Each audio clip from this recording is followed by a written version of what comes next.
¿Qué tal? ¿Qué tal? Buenas noches, buenas noches. Bienvenidos, soy Gisela Tuñón, gracias por estar con nosotros un jueves más en punto de las 7 de la noche en una edición de hashtag Resaltando lo Bueno Live. Hoy vamos a estar conversando, dándole seguimiento al mismo tema que estábamos tocando la semana pasada, que es derechos humanos y homosexualidad. La semana pasada conversábamos con el abogado Iván Chanis, defensor de los derechos humanos, abogado internacionalista, y hoy vamos a conversar con la otra parte, con una abogada católica y provida.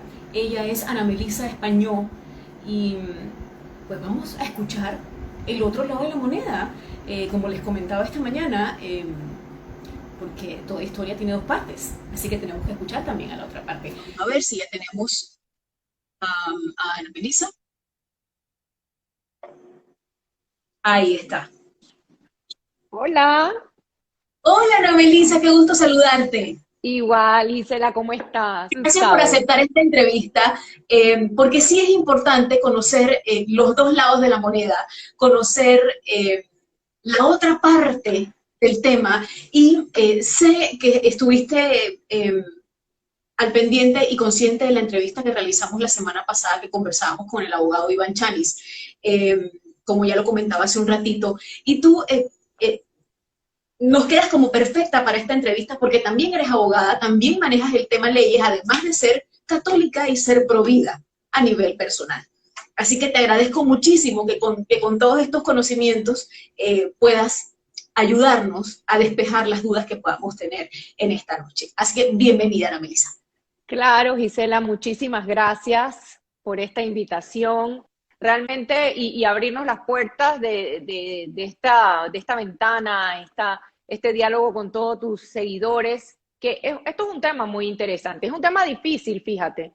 Es un tema Sí, difícil de manejar, no todo el mundo. Yo creo que es la primera vez, yo realmente hablo de este tema más que todo en ámbitos catedráticos, académicos, no tanto públicos, porque se hace difícil, no te creas, la gente se confronta, la sociedad se polariza. Y ante esta situación de estar polarizados, realmente a veces hiere susceptibilidades y eso es lo que uno menos quisiera, herir y susceptibilidades, sabes que me porque alegra mucho que tú misma traigas a colación justamente esa parte del tema, porque me llama la atención muchísimo que la semana pasada, cuando entrevisté al licenciado Chanis, me llovieron los insultos. Me sí, llovieron los insultos, justamente como lo acabas de mencionar, gente que se apasiona muchísimo. Sin embargo, hoy nadie me dijo nada. Hoy todo el mundo estaba como muy contento con la entrevista. Sería, eh, ¿por qué pasa esto? ¿Será que del lado de los católicos pro vida la gente se apasiona más? Porque pareciera que la comunidad LGBTI o los que están de acuerdo con el matrimonio igualitario y el resto del paquete de peticiones sobre derechos humanos que ellos hacen, están como más tranquilos de que conversemos sobre el catolicismo, el provida y el desacuerdo que tienen ustedes en cuanto al tema matrimonio igualitario. ujú. Mira, fíjate, sí, depende desde qué prisma lo mires. Y sí Ok, te tengo que aclarar, el tema del matrimonio, yo soy, y para quienes no me conozcan, yo soy abogada de familia. Ejerzo la rama de familia y niñez hace varios años, hace ya como 14, 15 años, y soy abogada hace más de 20 años. Entonces, estoy casada, felizmente casada, hace 22 años y tengo 4 hijos. Entonces, realmente, como lo has dicho, sí, soy católica y he hecho un recorrido en mi vida para poder también conjugar lo que son las leyes y los valores que uno como cristiano o como católico o como un buen ciudadano puede ejercer. Y que sea congruente a tu vida, ¿no? Que seas congruente a tu vida, porque no todo el mundo tiene que pensar igual. Eh, Dicho esto, te puedo decir que sí, he visto en muchas ocasiones esa falta de mirada serena, de una mirada tranquila, en un diálogo sereno. a un tema que es controversial porque toca los cimientos de las costumbres y raíces judeocristianas que han cimentado nuestras leyes, nuestra sociedad y nuestras costumbres. Entonces, obviamente va a haber un choque cultural. Y esto viene, y este debate no solamente es religioso, Gisela, este es un debate legal, es un debate antropológico, es un debate filosófico desde el punto de vista del concepto matrimonio. Y por eso me gustaría abordarte el tema desde el punto de vista legal, porque no puedo desconocer que soy una mujer de leyes. Si bien es cierto, tengo que aplicar, mi herramienta de trabajo son las leyes. Y yo tengo que aplicarlas y a mi trabajo, tengo que aplicarlas de acuerdo a la situación o el conflicto que se me plantea. Cuando sucede que en Panamá se demanda la inconstitucionalidad del registro de un matrimonio celebrado en el extranjero, el origen de la controversia legal inicia así, por una demanda ante la Corte Suprema de Justicia, por considerar que la no inscripción del matrimonio de personas, de una pareja del mismo sexo celebrados en el extranjero, no se puede inscribir porque las normas internas del Código de la Familia lo prohíben taxativamente. ¿Por qué? Porque el matrimonio tiene una característica, el matrimonio como institución tiene una naturaleza jurídica, el cual la norma te contempla los requisitos que tienes que cumplir.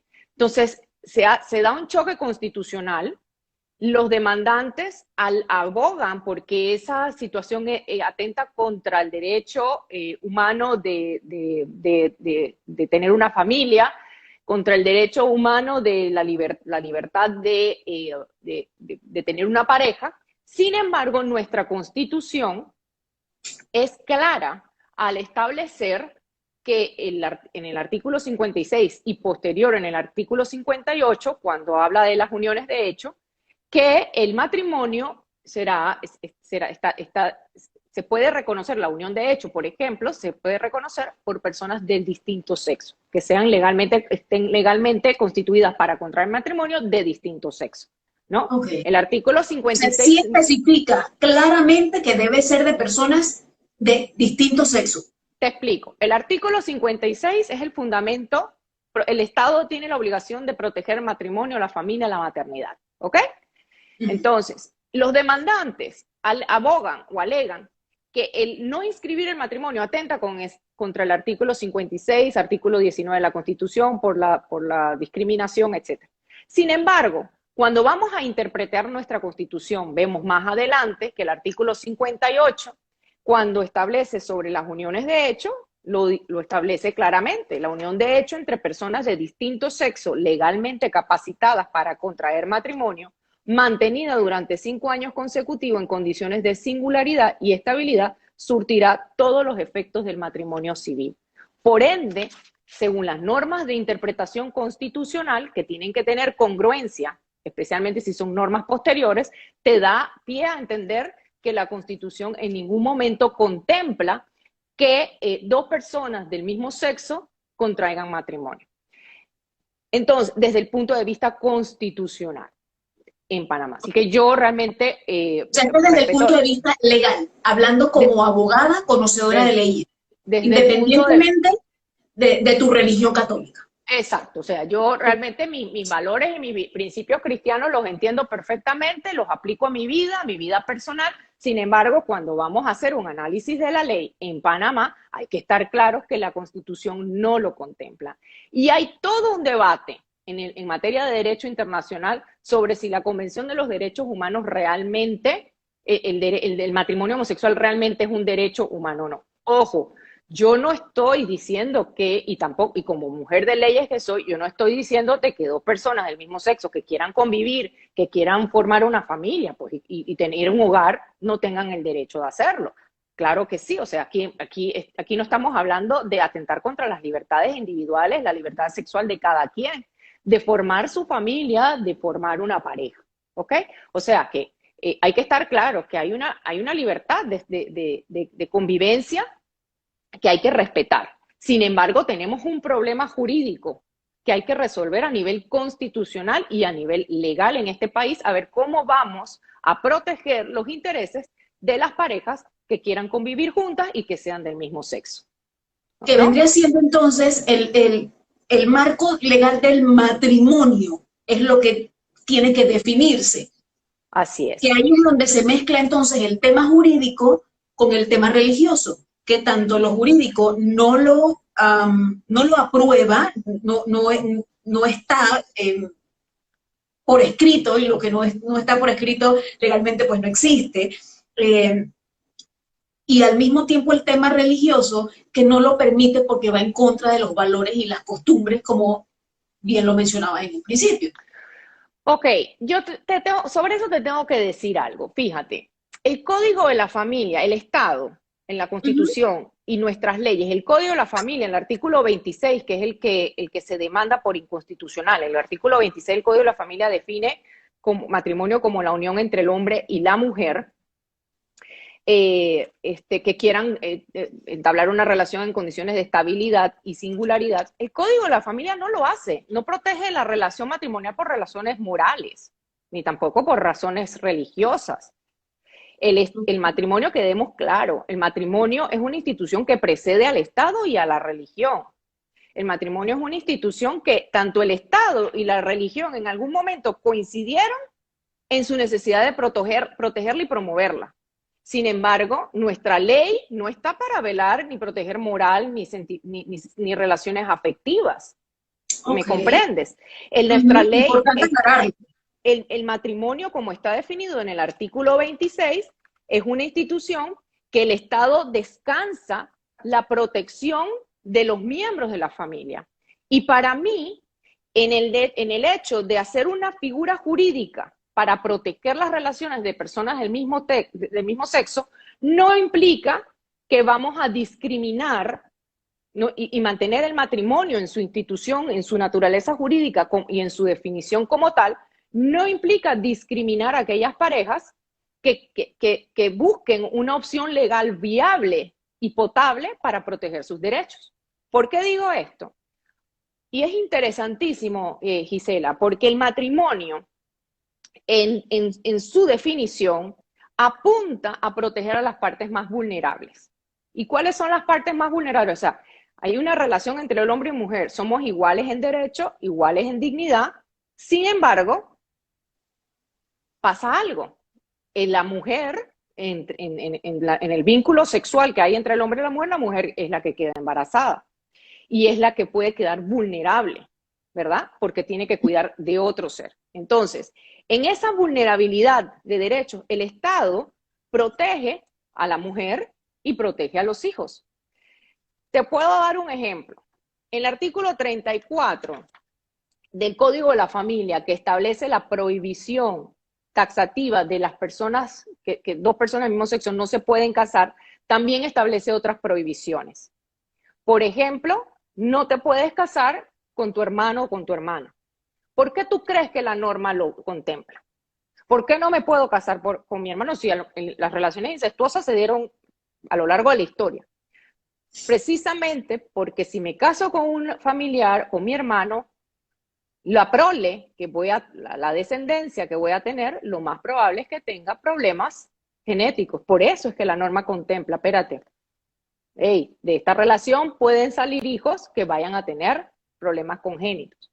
De igual manera, ¿por qué tú crees que la norma prohíbe que sean solamente dos personas? O sea, que la norma contempla que el matrimonio sea entre dos personas. Porque si yo tengo, vamos a ver si se legitima, por ejemplo, la poligamia. Los que van a salir afectados son los hijos, porque no vas a saber el derecho filiatorio, cuál es tu padre. Digo, hoy día existe el ADN, sin embargo, es un enredo. Entonces, nuestra sociedad occidental, por orden público, dice no a la poligamia, lo cual es aceptado en otras legislaciones. Entonces, ahora, ¿la legislación establece en algún momento que no se puede o que se prohíbe el matrimonio entre personas del mismo sexo? Sí. ¿Taxativamente? La norma, el artículo 34, lo prohíbe taxativamente. Okay. Y eso es una de las normas que están siendo demandadas por los demandantes. A ver, ¿y en qué se basa dicha norma? ¿Moral y buenas costumbres? No, realmente no, porque la institución matrimonial, en su definición, es es que sus características es que los contrayentes son hombre y mujer. ¿Por qué? Porque del vínculo matrimonial que tú vas a tener, el vínculo conyugal, vas a tener descendencia, al cual el Estado descansa en esa institución, en esas dos personas, descansa la protección de los hijos, la educación, el control social, el control parental. Fíjate, el matrimonio en Panamá es una de las figuras menos, y eso es un problema que hay que analizar, es una de las figuras que menos, la mayoría de los hogares en nuestro país están conformados por uniones de hecho, no por matrimonios. El 65% de los nacimientos nacen, de los hijos nacen en parejas cuyo estado conyugal de la madre es unida, no casada. Unida.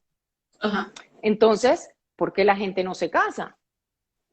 ¿Entiendes? O sea, realmente es un hecho social que hay que analizar. Sin Por acá embargo, nos preguntan cuál es la diferencia entre matrimonio y unión civil. el matrimonio tiene una característica. Y que como institución es un pacto que tú haces, como quien dice, con el Estado para poder hacer una familia en un estado de singularidad y fidelidad. Y a eso voy. ¿Por qué tú crees que el Estado me obliga a mí, si me caso, a ser fiel a mi marido? ¿Por moral? ¿Tú crees que va a ser por moral? El Estado no está por velar la moralidad de los ciudadanos. Es porque si yo, por ejemplo, voy y tengo relaciones sexuales con otra persona que no es mi marido, quedo embarazada, estoy afectando derechos patrimoniales de mi esposo, quien tiene que velar por su educación, su salud, su vivienda. Estoy afectando derechos filiatorios de mi hijo, porque realmente le estoy achacando la paternidad a alguien que no es a su padre biológico. Entonces, si tú te pones a ver cuál sería, y eso tiene un impacto en la sociedad, Gisela, el hecho de que de la infidelidad en sí, cuando nacen hijos que no son de esa unión, tiene un impacto en la vida social, bueno, en el núcleo familiar y en la vida social. La desintegración familiar tiene un impacto en la sociedad. Entonces, ¿qué vamos a suponer? Si una pareja de personas homosexuales, dos personas del mismo sexo, se unen, ¿qué implica que uno del otro sea infiel? ¿Qué impacto tiene en la sociedad? Te pregunto, ¿quién le puede, además del lío emocional que se pueda formar entre los involucrados y que claro, pues eso afecta? Pero ¿qué impacto tiene que entre Pedro y Juan le es infiel con Carlos? ¿Cuál es el impacto que tiene en nuestra vida, en la vida social? Ninguno. En cambio, si mi marido tiene un hijo por fuera, sí tiene un impacto en la vida de todos los miembros de la familia. Entonces son cosas que tenemos que analizar desde el punto de vista jurídico y social, de que el matrimonio tiene ciertas características. Es un paquete que no es para todo el mundo. Yo siempre le digo a mis clientes, si tú eres infiel o eres una persona que no, porque no todo el mundo tiene la capacidad de ser fiel en esta vida, no te metas en el matrimonio, no te metas en ese paquete, porque no es tu vocación, no es tu rollo, no es tu tren. El matrimonio es realmente para las personas que tengan la vocación de formar una familia y que lo hagan en elementos de singularidad y estabilidad. Y eso tiene un impacto en la sociedad, Gisela. Y eso es que como ciudadanos... Me pregunto, el famoso fallo de la Corte Interamericana de los Derechos Humanos, en donde fallan a favor del matrimonio entre personas del mismo sexo, ¿dónde queda en medio de todo esto? ¿El Estado panameño puede decidir sencillamente no acogerse a ello? Yo creo que es un debate legal que debemos tener como sociedad, porque no necesariamente el fallo de la Corte Interamericana de Derechos Humanos te dice que tienes que redefinir o desmantelar el significado de matrimonio, sino que busques los mecanismos legales para garantizarles a las parejas del mismo sexo los derechos patrimoniales, los derechos que a bien tengan, de migratorios, por ejemplo. Yo sé que se pueden cometer muchísimas injusticias y yo estoy anuente a eso, y es algo que hay que hablar. por ejemplo, una pareja de dos personas del mismo sexo venga y no puedas afiliarlo al seguro social o tenerlo en tu estado de cónyuge, no puedas hacer más de 4 cosas. Realmente sí, son cosas que se tienen que visibilizar. Sin embargo, para son eso, injusticias, son derechos. claro, son derechos que oye, esta es mi pareja, no me importa si no te gusta, pero es mi pareja. Sin embargo, para que el Estado garantice esos derechos, no necesariamente tienes que desfigurar el concepto del matrimonio. Porque el concepto del matrimonio, al desmantelarlo, es decir, si ya matrimonio no es la unión entre el hombre y la mujer, sí tiene un impacto, Gisela, en muchas situaciones culturales, sociales de nuestras vidas. Por ejemplo, en Inglaterra, te puedo decir, ya hay una ley, hay una norma de atención a los pacientes en donde se les dice a los médicos que se abstengan de utilizar la palabra madre para no herir susceptibilidades de personas que son madres pero tienen otro género. Entonces, ya llega un momento en que esta obsesión de igualdad, desde el punto de vista de que vamos a eliminar las diferencias entre los sexos para una búsqueda de igualdad, nos está llevando a un túnel en donde realmente no va a haber límites. Y eso es preocupante. Y eso es a lo mejor lo que a la sociedad panameña, que tiene una vena conservadora y no lo podemos negar, le asusta o le molesta. Por ejemplo, si tú legalmente desmantelas el significado del matrimonio en el Código de la Familia, tú sabes que hay pastores y sacerdotes que tienen licencia estatal para celebrar matrimonios. Entonces, si una persona una pareja del mismo sexo llega y quiere contraer matrimonio y le pide a un pastor o a un sacerdote que los case, y de repente el pastor, por razones de objeción de conciencia, no realiza ese matrimonio.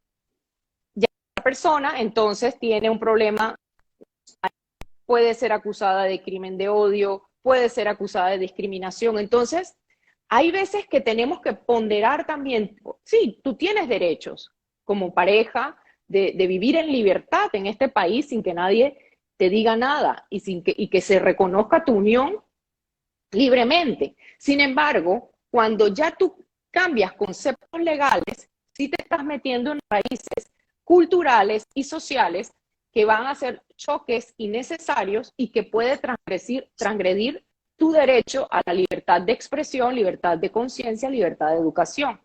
Si yo redefino el matrimonio como está contemplado en el Código de la Familia, lo redefino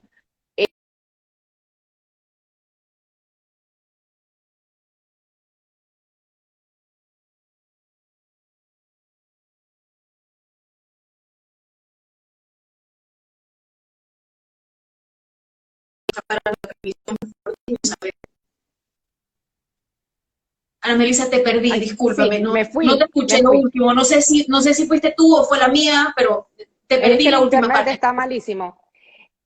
Yo te decía que, sí, está fatal. Yo te decía que si cambiamos el concepto del Código de la Familia, como está ahorita, y se redefine el matrimonio como cualquier tipo de unión, indistintamente del sexo, ¿qué pasa en aquellos colegios de ideario cristiano que quieren enseñar una determinada moral sexual en cuanto al matrimonio y la familia?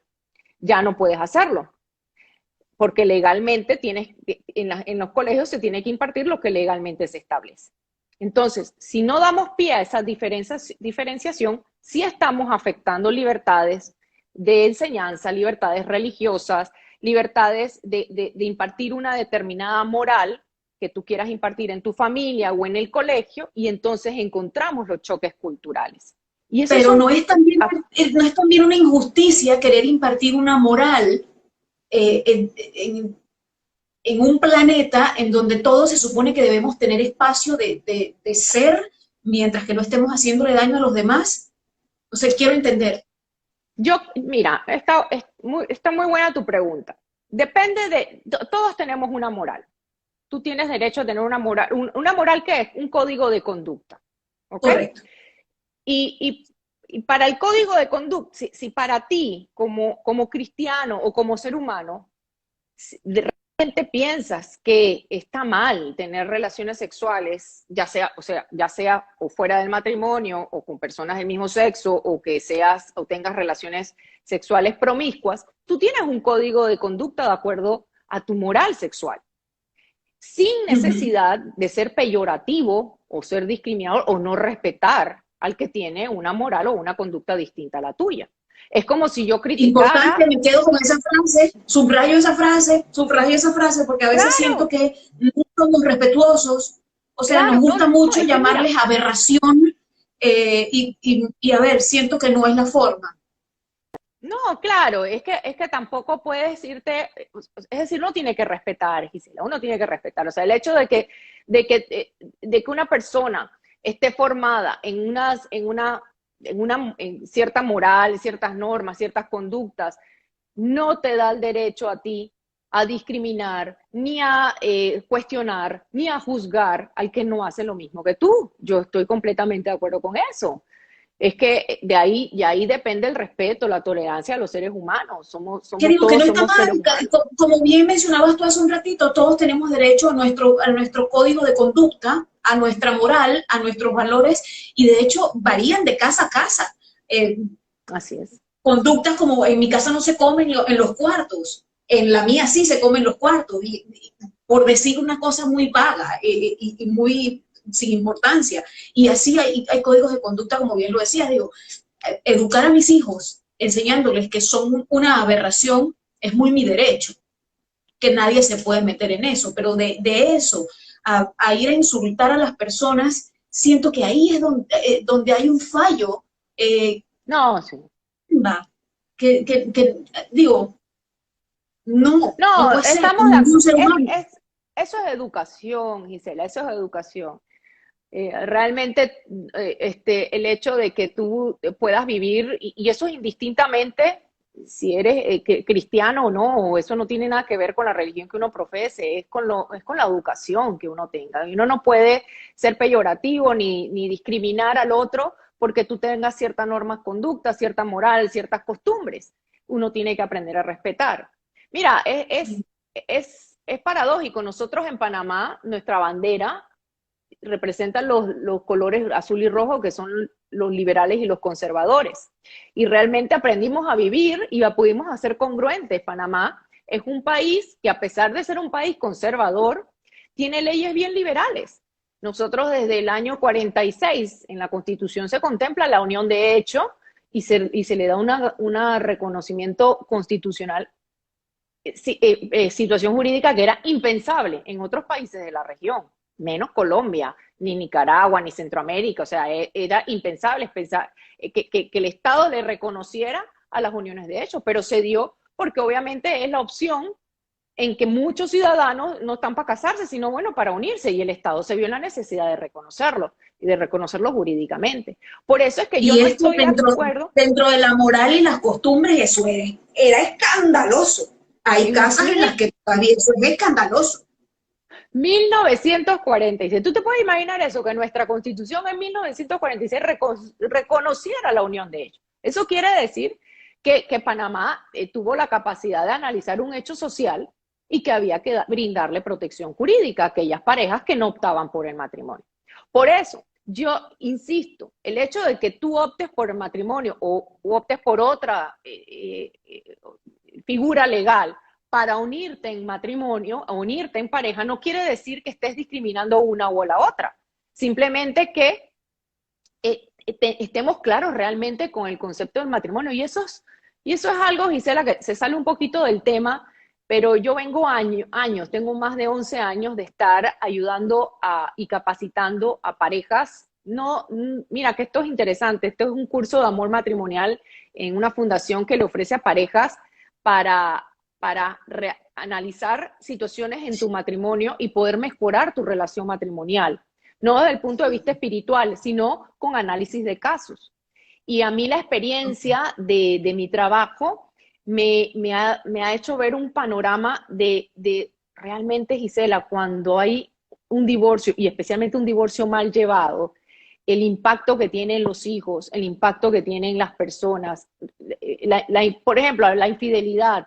Yo realmente me quedo impresionada cómo los problemas familiares tienen estas consecuencias gravísimas en sus miembros. Y es por eso que, siempre lo repito, el matrimonio no es para todos, no es para todo el mundo. El matrimonio es un trabajo, no es un privilegio, es un trabajo, un compromiso que esas dos personas hacen con la sociedad.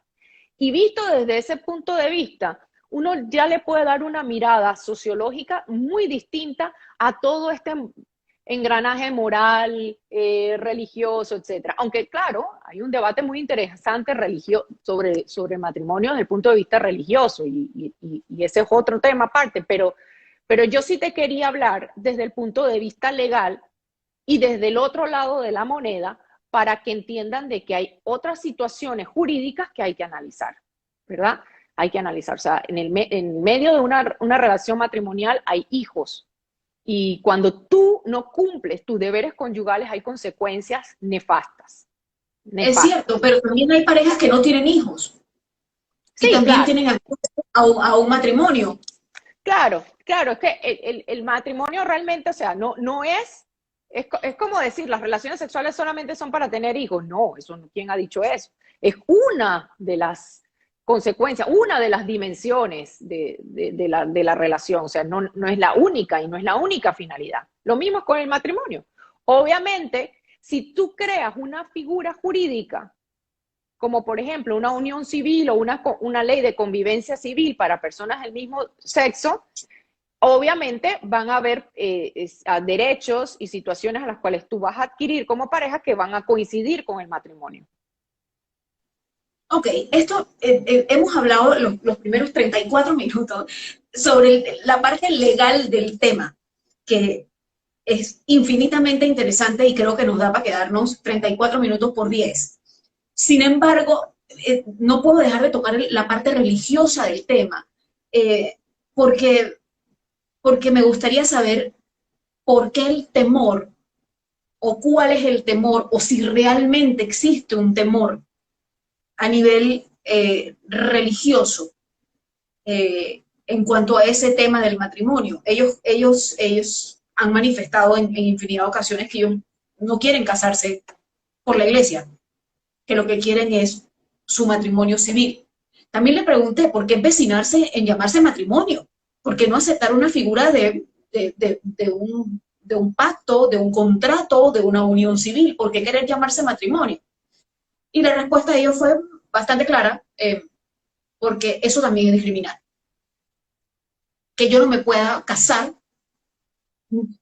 también es discriminar. Yo no diría que fuera a discriminar. Yo diría que para poder llegar a un consenso, respetan la definición del matrimonio entre el hombre y la mujer y puedes casarte a través de otra figura legal. Es como si yo quisiera decir que las sociedades anónimas y las fundaciones de interés privado tienen que ser lo mismo porque son personas jurídicas. No, cada una tiene su naturaleza y cada una tiene su finalidad. Entonces, el matrimonio tiene una función social específica. Y eso es donde nos tenemos que abocar. Y no es para demeritar o minimizar la situación legal o jurídica de las personas del mismo sexo. Recuerda, el vínculo entre el hombre y la mujer tiene una consecuencia, que es que la mujer queda embarazada. Y de ese vínculo, eso es una realidad biológica que no podemos desconocer. Eso no pasa en las parejas del mismo sexo y eso no es discriminar. Entonces tenemos que tener claro de que hay situaciones reales, biológicas que pasan y como consecuencia de eso el Estado tiene que velar por los derechos de esa prole, de esa unión o de ese vínculo matrimonial. Entonces, desde el punto de vista religioso, yo no creo que se tenga miedo. Digo, el que conoce la doctrina y la enseñanza de la Iglesia Católica sobre el matrimonio y la familia puede entender que el matrimonio tiene un significado teológico muy importante, Gisela. Para los cristianos, el matrimonio y la familia es la iglesia doméstica. Hay una relación teológica entre el hombre y la mujer, en esa donación entre el hombre y la mujer, que es comparable al vínculo que tiene Cristo y su iglesia, desde el punto de vista religioso. Y hay miles, mira, la teología sobre el matrimonio es tan preciosa que me da mucho pesar que a veces los mismos cristianos y los mismos católicos no se toman el tiempo de leerla y entenderla, porque te aseguro que si la entendieran, tuvieran mejores matrimonios y fueran más felices. Entonces, porque realmente el objetivo del matrimonio entre el hombre y la mujer es esa donación a la otra persona, hacer feliz a la otra persona, no hacerme o satisfacerme a mí solamente. Entonces, el matrimonio yo no creo que sea desde el punto de vista religioso, sino que de repente la iglesia pueda parecer celosa en cuidar el concepto del matrimonio hombre o mujer por el significado teológico que tiene la alianza matrimonial. Y eso es algo que para poder definirlo y debatirlo hay que entenderlo, porque es muy profundo. Entonces, ahora, eso me lleva a otra pregunta. ¿Por qué la parte religiosa influye en la parte legal? ¿Por qué la parte religiosa opina en la parte legal? Algo que también yo no creo, no entiendo tampoco.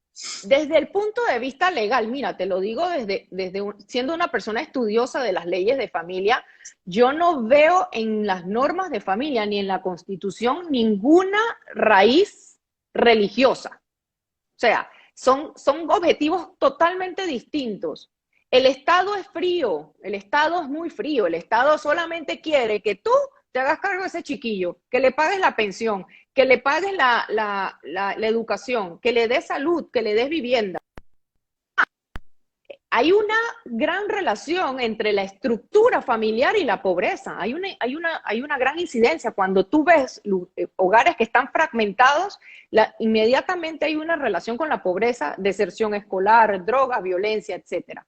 Entonces, el Estado, especialmente en países como los nuestros, necesita de las familias estables para que cuiden de esos chiquillos, que después van a ser, que si no hay control parental, entonces ya hay patologías familiares que van a tener un impacto en la sociedad. Para mí, desde el punto de vista legal, esa es la función de proteger a la familia a través de las normas legales. Religioso es completamente distinto, Gisela. No hay absolutamente nada. La religión, en la doctrina, por lo menos, que es la que yo conozco, la doctrina cristiana, lo que llama a los cristianos que tienen la vocación matrimonial es que esa reciprocidad, esa entrega de amor mutuo sea obviamente para el cuidado de los hijos. Puede coincidir, pero sea para el cuidado de los hijos y para el amor que debe surgir entre los esposos. Es completamente distinto. Acá sí, la doctrina de la Iglesia Católica en la alianza matrimonial te invita a que tú, como esposos, desarrollen ese amor fiel, fructífero, para la felicidad del otro. Y la felicidad tiene un camino. Y ya ese camino Te hago la pregunta porque es como la sensación que queda, por ejemplo, cuando se desata el tema que si los derechos humanos y que si la Corte Interamericana falló a favor y que si el matrimonio igualitario, por ejemplo, siempre vemos a Monseñor Ulloa opinando al respecto. Entonces, eso deja como esa sensación de qué hace este señor opinando, si estamos hablando de leyes, y él se supone que maneja la parte espiritual y religiosa y de una religión que sí es la mayoritaria en Panamá, pero es cabeza de la iglesia, no a nivel legal. Por eso te hago la pregunta, porque se presta para confusión. Claro, pero también tenemos que entender que la iglesia es un actor social, que tiene voz, que puede abogar por algo. Es más, cuando hay conflictos y hay, por ejemplo, hay conflictos en comunidades o se dan índole siempre llaman a la iglesia para que la iglesia pueda mediar, pueda resolver en un espacio de diálogo sereno. Entonces, yo no veo por qué la molestia de algunas personas que vean al representante de nuestra iglesia o de la iglesia católica o de cualquier iglesia o denominación cristiana opinar sobre el matrimonio, porque es una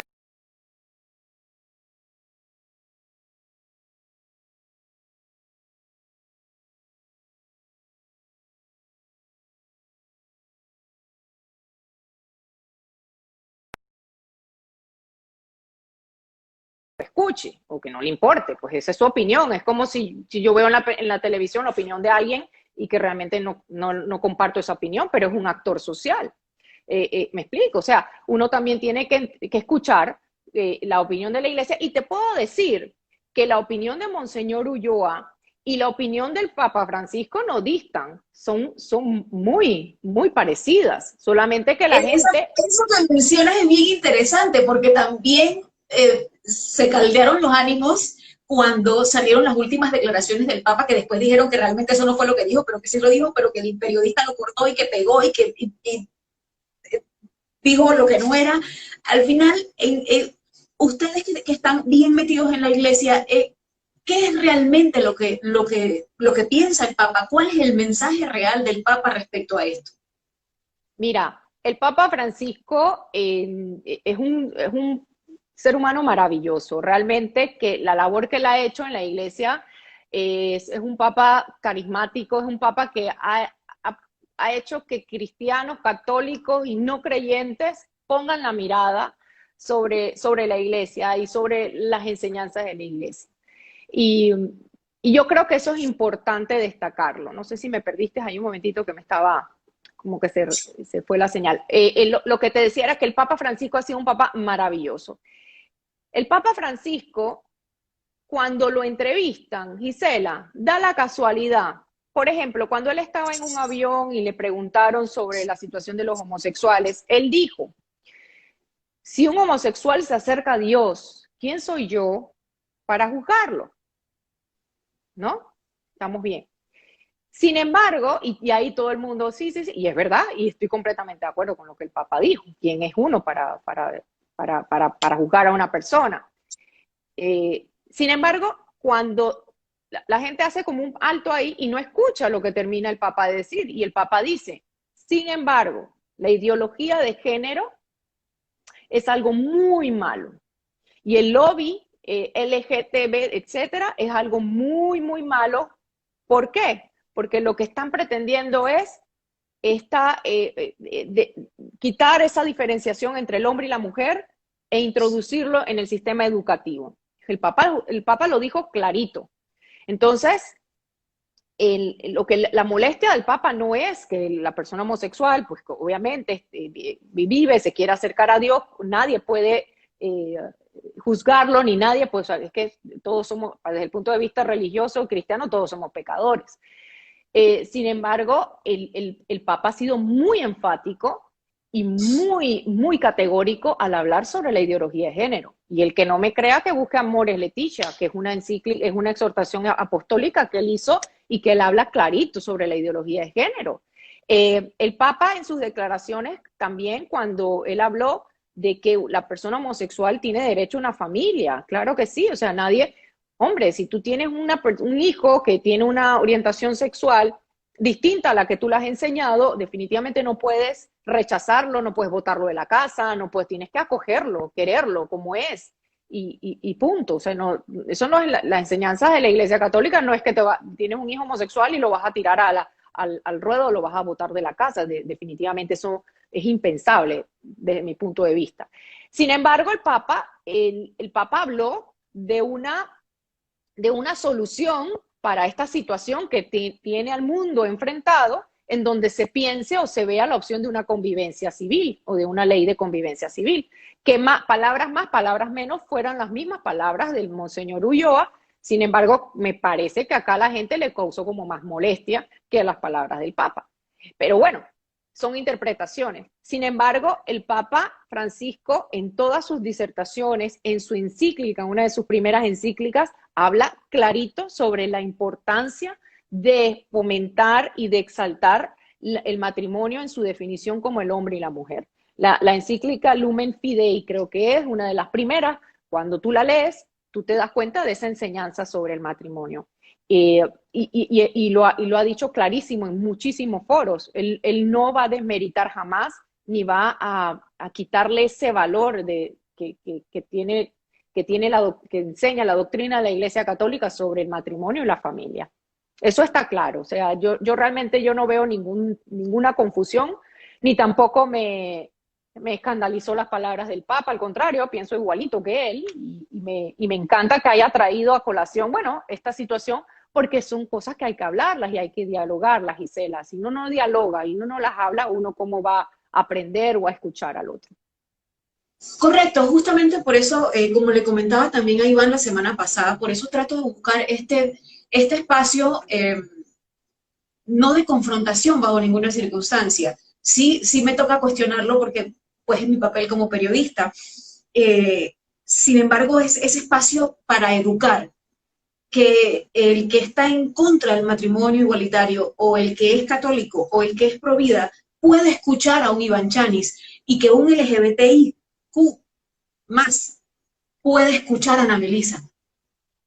Y podamos intercambiar, claro, y nos podamos educar, y tal vez hoy un LGBTI pensaba otra cosa, y escuchándote entendió algo, y tal vez pasó lo mismo la semana pasada al revés. Y esa es la idea básicamente de estos espacios en hashtag Resaltando lo Bueno, es hacer docencia, es que todo el mundo pueda expresarse, que todo el mundo pueda decir lo que piensa con respeto, como lo ha hecho Ana Melissa hoy, dejando muy claras sus posiciones, sí, dentro de su religión católica, pero también muy claro la parte legal, la parte que no es interpretativa, la parte que no varía de casa a casa, de valores a valores y de costumbres en costumbres. Es la parte que es inamovible, que es la parte legal. Y te agradezco un montón que nos saques de esas dudas, porque yo, del lado de acá, yo no soy mujer de leyes, soy una ciudadana más, y por eso quiero entender también. Y me llama mucho la atención, bueno, a ver, a la señora Ninfa, con mucho cariño, yo no estoy dándole contra a la licenciada de español, por el contrario, estoy cuestionándola porque ese es mi papel como periodista. Y de la misma forma le invito a que vea la entrevista que hice la semana pasada, donde también me tocó cuestionar al licenciado Chanis. No, y me encanta. Claro, y esa dinámica es la necesaria, porque son los cuestionamientos. Si uno no cuestiona, si uno no pregunta, no hay respuestas. Y es tan importante que me ha encantado que me hayas hecho esa pregunta sobre por qué la religión se mete en las leyes. No, o sea, aquí no, la iglesia no va a imponerte absolutamente nada. Y ojo, yo no lo digo como representante de la iglesia, yo no tengo aquí ninguna Biblia debajo del brazo, ni tampoco soy nombrada por Monseñor para hablar de esto, lo digo como una ciudadana católica, el cual me enorgullezco, no tengo jamás voy a esconder mis valores, mis principios en ser una persona, de tratar de ser una buena cristiana, porque es muy difícil en este mundo ser un buen cristiano, y ese es el deber que uno tiene, porque tienes una misión al acoger a Cristo en tu vida. Entonces, pero a la vez tienes que moverte en un mundo civil, en un mundo de leyes, y tienes que ver cómo se conjugan tus valores y tus principios con las normas y las leyes establecidas por tu país. Y si el día de mañana hay un debate sobre el matrimonio igualitario y se cambian nuestras leyes, bueno, tocará cumplirlas, no hay de otra. ¿Por qué? Porque eso es lo que decidió la sociedad y decidió. Sin embargo, sí, yo abogo porque se respete, y siempre abogaré porque se respete la figura matrimonial, la definición legal del matrimonio, porque sí hay situaciones jurídicas y sociales que tienen un impacto si se desmantela o se desfigura esa definición en nuestras leyes. Y que no tengo problema, no veo cuál es el problema de buscar otras figuras jurídicas que puedan amparar los intereses y los derechos de las parejas que decidan unirse y que sean del mismo sexo.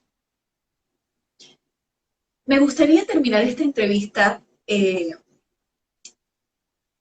Siguen insultándome, pero Es un placer trabajar para ustedes. Este es mi deber, llevar la información para que usted tenga la oportunidad de decidir si está tan en contra que necesita insultarme o insultar al licenciado Chani o a la licenciada Español, como bien decía Ana Melissa hace un ratito. Eso se trata de educación, no de su religión.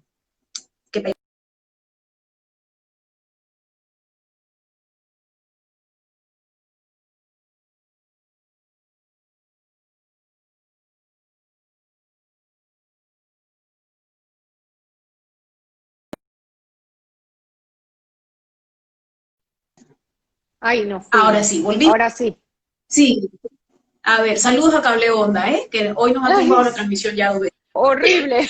Ok, porque sí, lo digo al final de la entrevista, yo profeso la religión católica y sé que existe un mensaje conciliador en cuanto a los homosexuales y sé que son acogidos por su iglesia. Me gustaría saber o escuchar, los homosexuales pueden ir a la iglesia, no se cierran las Claro, puertas a los homosexuales, pero es que claro, no son leprosos. Gisela, la iglesia no es un club para santos. La iglesia es un hospital para personas que estamos enfermas del alma y que necesitamos a Dios. O sea, ¿de qué sirve la iglesia si ahí todos vamos a ser santos? No, para nada. De eso se trata. El llamado de Jesús a la iglesia es todos los que necesiten de mí vengan. Y jamás se le puede cerrar las puertas a nadie, absolutamente nadie. Y creo que ese es el mensaje del Papa Francisco. Todo el que quiera buscar a Dios, quién soy yo para juzgarlo, y es así, ese es el mensaje que tenemos que tener claro. Ana Melissa Español, ha sido una delicia conversar contigo. Una delicia de conversación, de una mezcla entre lo religioso y lo legal, entre lo que creemos o lo que cree una persona cristiana y lo que es a nivel legal. Gracias por darnos luces, gracias por responder a nuestras preguntas, gracias por tu apertura y por hacerlo A todo con ti, tanto respeto. a ti, Gisela, gracias a ti. Ha sido un gusto. Siempre a tu orden, tienes las puertas abiertas de hashtag resaltando lo bueno, porque de lo malo ya hay bastante. Así que no está lo bueno. Así es. Gracias, Melissa, y gracias a todos ustedes que estuvieron con nosotros esta noche, un jueves más. Así es. Hasta el próximo jueves, en punto de las 7, si os así lo permite. Chao, chao. Feliz Un noche. beso. Bye.